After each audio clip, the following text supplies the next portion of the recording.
and welcome back to Aura's Crafts. So, are you ready for what I'm about to say? So today, on Aura's Crafts, I am going to show you how to make a custom doll of Ruby from the awesome show on Netflix, Supernatural. You married fake Ruby? Yes, Ruby from Supernatural. Yes, I am going to be making a custom doll of her today. So, let's get started. Okay, so the doll I am using for my custom doll of Ruby is Barbie Fashionista 147. And, let me just look at this face. Doesn't she look just like Ruby? And when I'm talking about Ruby, the Ruby that I'm making is like the second Ruby because, so if you don't know, if you're new to Supernatural or whatever, so in later seasons there's this demon, Ruby, that comes along, and because demons have to possess bodies, to stand on Earth or whatever, to be on Earth, like to do stuff. Okay, so the first one, she's a blonde girl, but then the second one, because Ruby has to possess another body, is a dark-haired one, and it's really funny because it's, like, in real life, the actor that plays Ruby, the second Ruby, marries, like, Genevieve Padalecki, which he's the one that plays Sam on Supernatural, so, fun fact there. Okay, so let's get this doll open to do kind of like a short review. Okay, so I love this packaging. I can reuse it for stuff.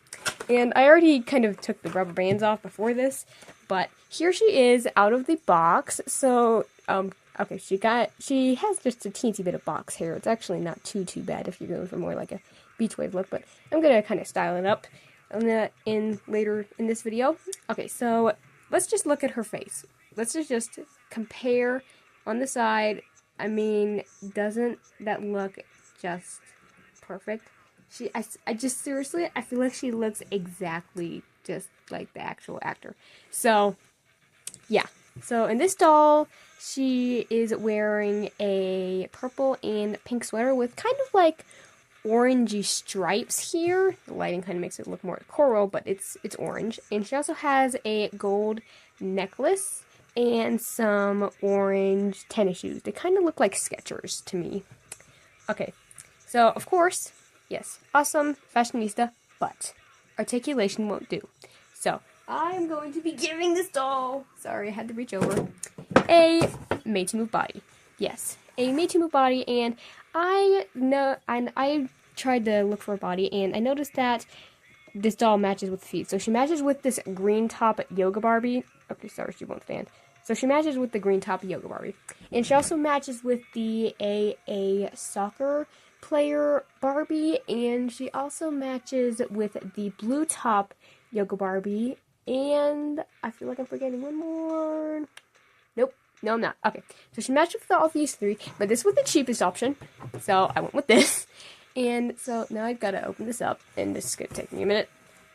But luckily, editing allows me to cut out any delays on box opening.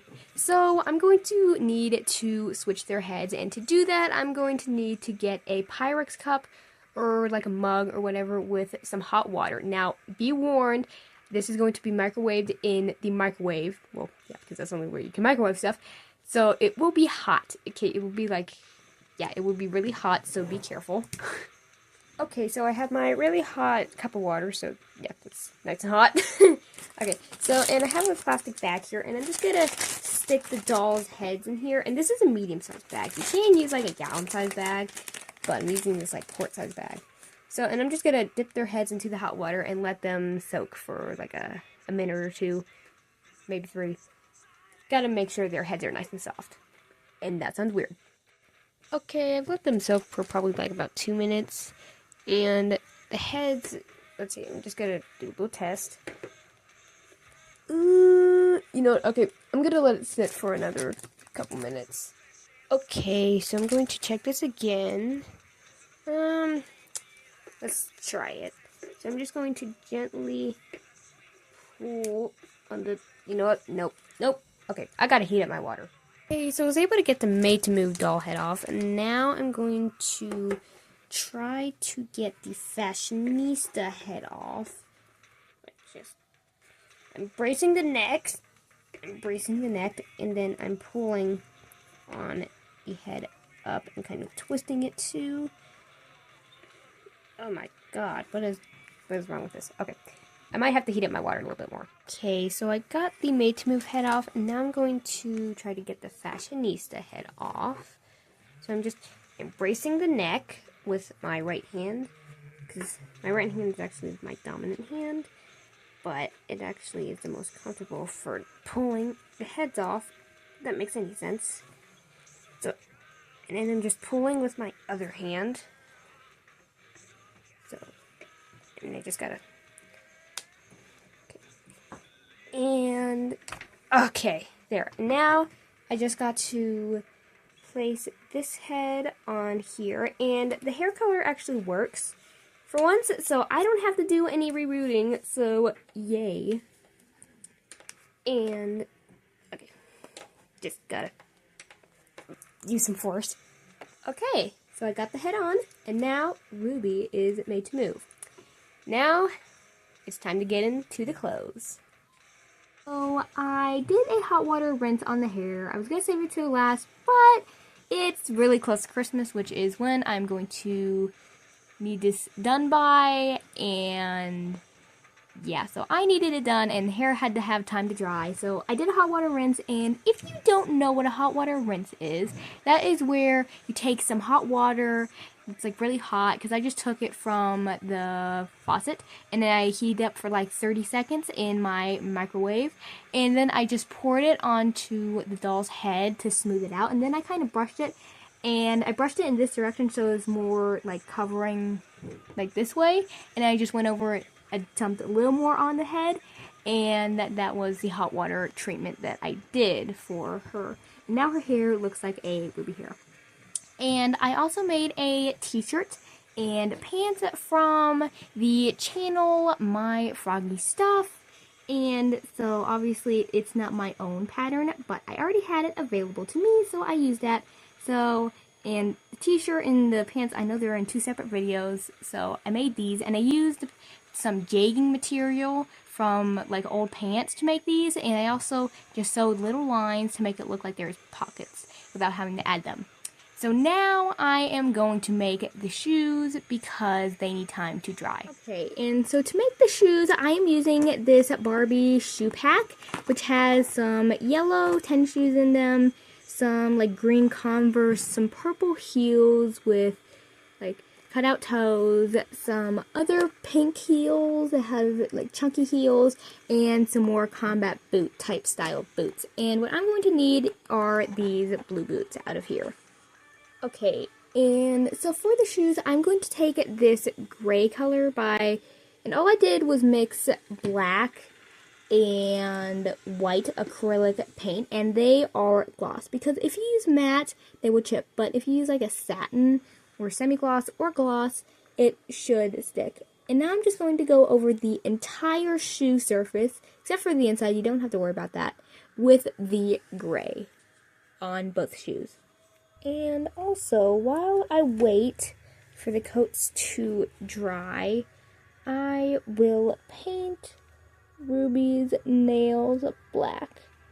Now, she doesn't have painted nails in the show, but black nails totally fit with Ruby and the color scheme, and because she's a demon and all.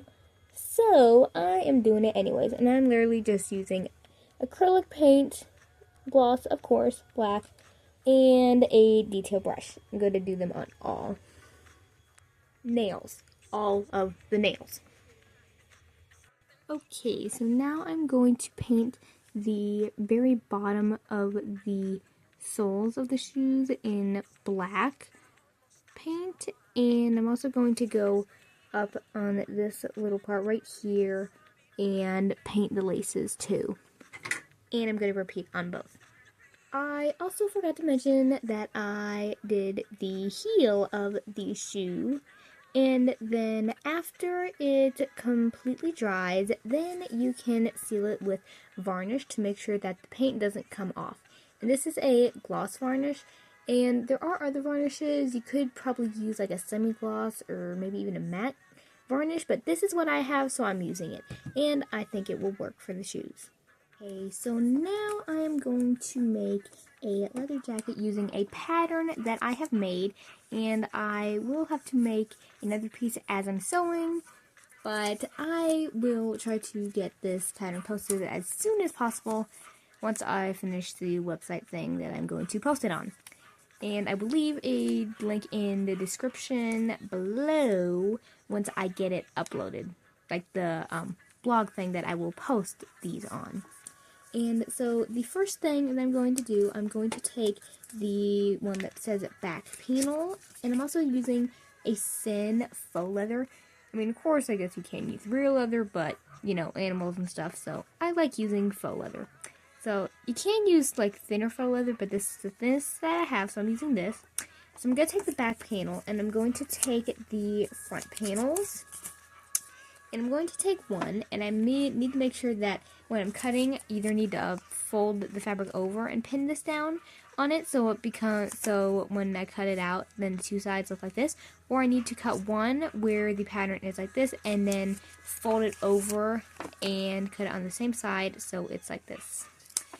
And so I'm going to take these, and I'm going to face them good side to good side, and I'm going to sew just like 1/4 of an inch for a seam allowance down these little corners right here on both sides, which each side panel in the front.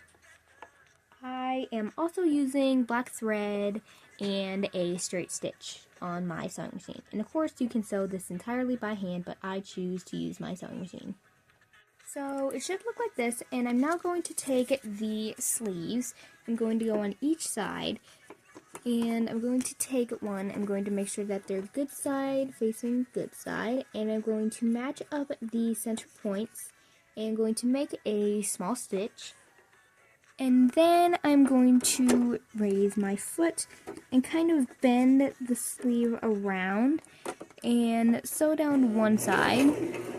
And I'm going to keep going until I get to the end, making sure that I keep bending around so the sleeves match up on the sides. And then when I get to the end, I'm going to go back around and sew down the side again till I get to the center. And then when I get back to the center, I'm just going to repeat the process where I bend the sleeve around until I get to the very end of it. And I'm going to repeat this on the other sleeve as well. Also, when I get to the end of the other side on the sleeve, I go back to the center and lock my stitch there. Okay, so now I'm going to take the sleeves and fold them over 1/4 of an inch. And so when folding them over, this good side should be seen on the back side. And I'm going to sew it down and repeat it on both sleeves to make a cuff. So now I'm going to take the collar and I'm going to fold it in half. So I'm going to fold it in half on the longer side, and I'm making sure that the good sides are facing each other on the inside. And now I'm just going to sew 1/4 of an inch with a 1/4 of an inch seam allowance on each side. And I'm just going to sew down each side, on the short sides on the left and the right. Then I trim off the excess, and I'm going to flip this inside out. And I pushed out the corners with a pencil, or you can use a paintbrush.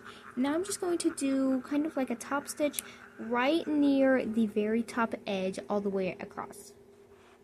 This should help keep the collar flat.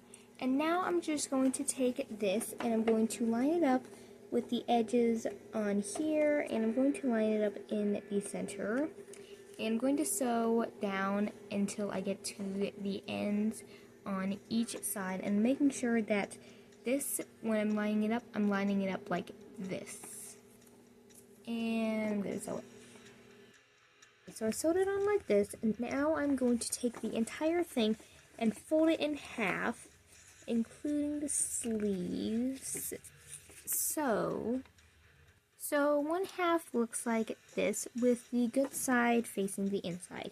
And now I'm just going to sew all the way from the sleeve down to here, leaving a 1/4 of an inch seam allowance. Then I flip it inside out and trim off the excess. And now I am going to take the very bottom of the jacket and fold it up and sew it down. And this is how I'm folding it. So I'm taking it and folding up here on the inside and then sewing it down to make a cuff at the bottom. Then after you sew that, then take the side edges and fold them over about a 1/4 of an inch and sew them down on each side. Then after you sew that down, then take the collar and fold it in half. And on this side, which is the back side, I'm going to make a few stay stitches at the corners so it stays in place. And I'm doing it on top of the stitches that were already made so it is not visible. Bring a tiny bead onto some black thread. And then I tie the necklace onto the doll, but I make sure not to knot it so it will be removable. And then I'm just going to take some scissors and cut off the excess. I'm going to leave a little since the jacket should cover it up. But I make sure there is just a little bit left, so it is definitely removable. Then I make a Ruby's knife, and to do this I just traced the shape onto paperboard. See right here, and it goes all the way down to here, except for this part. And I cut it out twice, glued them together, and then added hot glue around the top here, and the hot glue, the handle is also hot glue as well. And then I painted the entire thing in silver, made sure that the handle was a brown color, and added the tiny symbols that are on the knife. And then I attach it with either a rubber band or putty, but I'm choosing a rubber band. Now I'm going to take some really small silver pins and I'm going to cut off the ends, making sure there is some excess on this side where the ends are, the flat ends. I'm going to cut it with some wire cutters so they look like this. Then I take some thumbtacks, or I think that's what they're called. I might be saying the wrong thing. And then I'm just going to put it on the earlobe of the doll's ear. And I'm going to twist and push it in. I'm twisting as I'm pushing it in until it gets nice and into the ear. So it looks like that. And then I'm going to repeat on the other side. And then I'll pull them out and quickly insert the earring into the hole. And I'm going to repeat on the other side as well to give her some earrings. To complete your own custom doll of Ruby from the awesome show Supernatural, make sure to like the video, subscribe to my channel, leave a nice comment down below, and watch all of my upcoming videos, including episodes of The Dwaynes. Bye!